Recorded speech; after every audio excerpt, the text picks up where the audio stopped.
Gulfport High is quite unique. There are always teachers and administrators from other schools coming to tour and see just what we do here. The Academic Institute is part of what makes this such a unique school. The STEM Institute seems to be a constant series of projects. The automotive is busy as ever working on cars for teachers, students, and even people in the community. Physics has been studying the effects of wind, friction, and gravity on aerodynamics of a vehicle. Our engineering robotics class is 3D printing parts for prosthetic limbs to be sent to Central America. And our construction classes is in the middle of a project to help with the homeless here on the coast. GHS construction classes are building a tiny house that will be used as a prototype for the project to help with the homeless population. So we were approached last school year by Back Bay Mission, who services the homeless community here on the Mississippi Gulf Coast. And they asked us if we could help them in constructing a tiny home as a transition facility for the homeless. Many people transitioning from living on the street or in the woods to living in a permanent home or apartment found it quite traumatic. The tiny house will hopefully ease the transition and make people more successful getting back on their feet. So what we're constructing is a very small, tiny home as a transition shelter.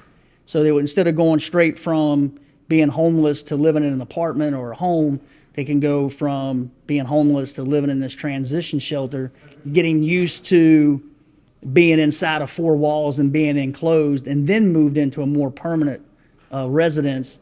Not only do construction students get real-world experience in designing and building, but students in other parts of STEM are also helping with designing.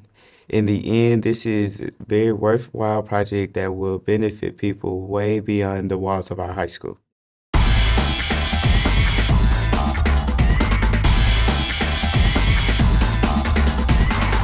When one says the greatest coach, many people immediately think Coach Prince Jones. The winningest coach in Mississippi history was honored on November 12th when the new Gulfport High School track was officially named after him. Many former athletes, fellow coaches, family, and members of the community came out for the ceremony at the newly dubbed William Prince Jones Track Complex. Coach Prince Jones was our longtime track and cross-country coach for many years, 39 years, I believe that's how long he coached. And a couple of years ago, as part of the district strategic plan, we decided to honor him and all that he accomplished. And so this past Saturday, we named the track complex after him after all the renovations that occurred. In his 40 years of coaching future professional Gulfport athletes, Prince Jones has helped our track team accomplish many great things, and all the while taking great pride in it every day. Over his career, he won 12 state championships in cross country and track. He also coached an Olympic gold medalist, Brittany Reese, who's here coaching for us now, and sent several kids off to college. And that's not counting all the just little things that he did on a day-to-day basis to make kids' lives better. Prince Jones is a great role model who has helped others in more than just doing his job, but also has set an example for future athletes and coaches alike. You've been a blessing to so many before me and so many after me. You appreciate it.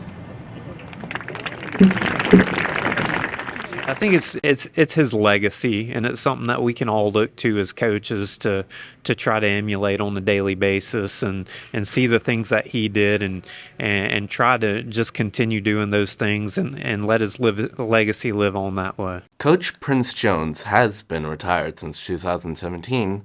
His influence has continued to live on with so many athletics as well as in the community. Now, a new generation of admirals will benefit from his experience for many years to come. Embody an admiral school spirit, great sportsmanship, and deep community impact.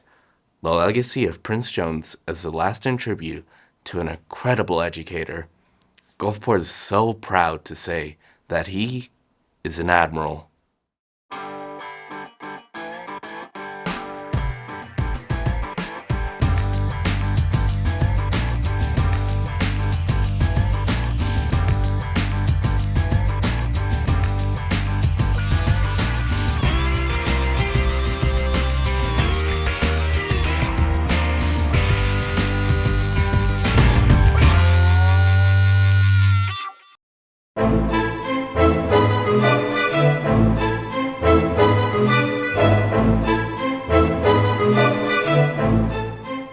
holiday season has definitely arrived. You can always tell with decorations on neighborhood houses, Christmas cards start arriving in your mailbox, and songs about reindeer and snowmen playing in every store. Another sure sign of the holidays is Gulfport Magical's Sing Feast. Sing Feast is a full costume performance of songs and play in the medieval style, complete with a meal. Here we come, a sailing among the leaves so green, and here we come, a wandering so fair to be seen. Love and joy come to you, and to you also too. And God bless you, send you a happy new year, and God send you a happy new year. Directors Daniel Vernon and Jessica Collingsworth had led the production for about 7 years now. Sing Feast is like a dinner theater. It's held by Magicals. There's a concert, there's a play.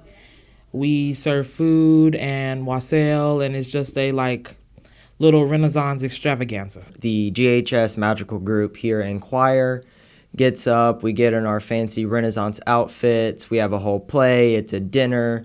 The entire show itself is incorporated around the dinner, and it's a really fun, just whole Renaissance experience. Not only is it a great fundraiser for the choir, but it is also a great night out that gets all who attend into the festive season. I have been working to be a Magical since middle school, and I'm Magical King now, and it's senior year. So everything is just really bittersweet, and it's my last time being able to do something of this sort with my high school friends. Sing Feast was a roaring success. It was a great showcase of some of the phenomenal talent GHS students have, and it was a fun way to put everyone into the holiday spirit.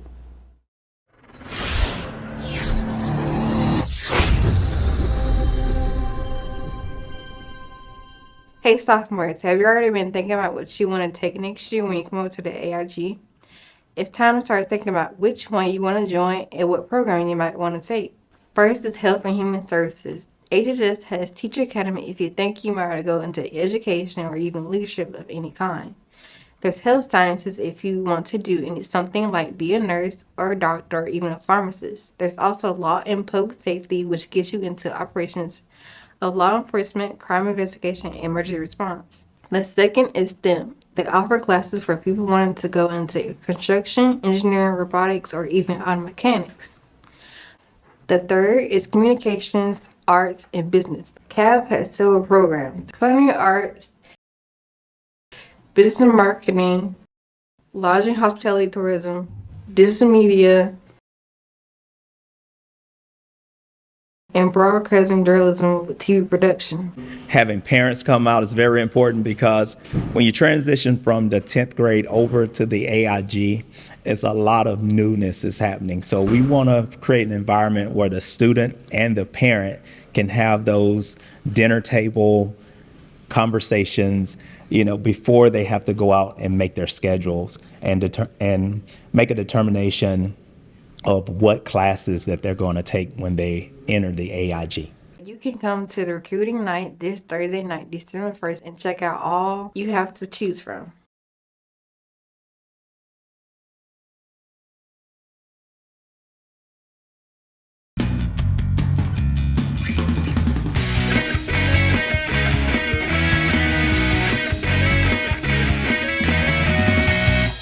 We just got back from Thanksgiving break, which always marks the beginning of the holiday season.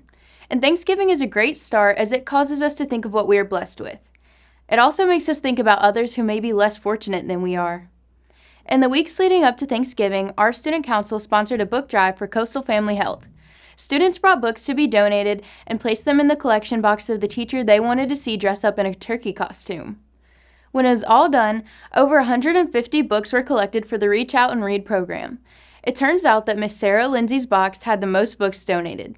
So the Friday we got out for Thanksgiving, Miss Lindsay donned the turkey suit. She did a great dance and proudly stood in front of her class in the turkey suit. Gobble, gobble! We want to thank Miss Lindsay for being such a great sport and thank everyone who donated to such an important cause. You got this. All right.